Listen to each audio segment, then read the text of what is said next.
Agar bisnis digital dapat terlaksana seadil mungkin, maka diperlukan sebuah hukum dalam bisnis digital. Ada 3 aspek hukum bisnis digital yang ada di Indonesia. Yang pertama yakni Undang-Undang Nomor 11 Tahun 2008 atau UU ITE. Yang kedua, Undang-Undang Perdagangan UU Nomor 7 Tahun 2014 tentang Perdagangan.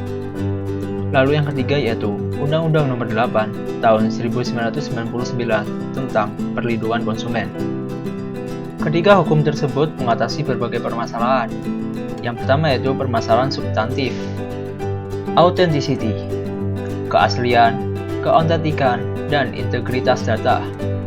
Data message merupakan landasan utama terbentuknya suatu kontrak elektronik, baik kesepakatan mengenai persyaratan-persyaratan dan ketentuan-ketentuan kontrak, atau yang biasa disebut dengan atau substansinya. Validity atau keabsahan. Permasalahan substansial lainnya dalam e-commerce adalah masalah yang berkaitan dengan keabsahan dokumen yang digunakan dalam pembentukan kontrak elektronik serta permasalahan kontrak elektronik itu sendiri. Privacy atau kerahasiaan.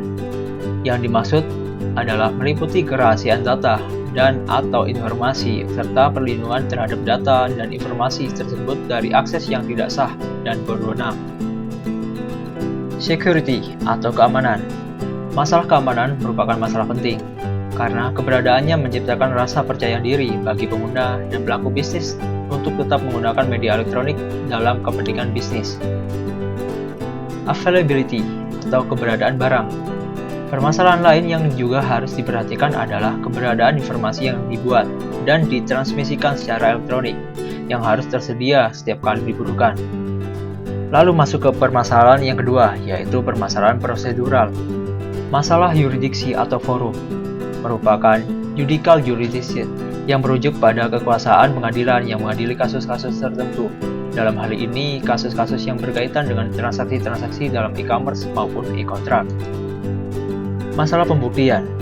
Dalam praktek pengadilan di Indonesia, penggunaan data elektronik sebagai alat bukti yang sah masih belum biasa digunakan. Secara perdata, di Indonesia suatu perselisihan akan diselesaikan di Badan Peradilan Indonesia dan dengan hukum Indonesia. Masalah etika dan kebijakan publik, seperti masalah privasi, kekayaan intelektual, masalah kebebasan berbicara, masalah pajak, perlindungan konsumen, dan lain sebagainya. Isu hukum digital di Indonesia saat ini sangat membutuhkan suatu undang-undang yang akan mengatur tentang legalitas kontrak-kontrak bisnis elektronik, verifikasi tanda tangan elektronik, pengaturan tindak kejahatan cyber atau cybercrime, dan sebagainya. Para pelaku tindak kejahatan tersebut dapat dengan mudah lolos dari jerat hukum karena tidak adanya aturan hukum dan peraturan perundang-undangan yang mengatur permasalahan tersebut di Indonesia.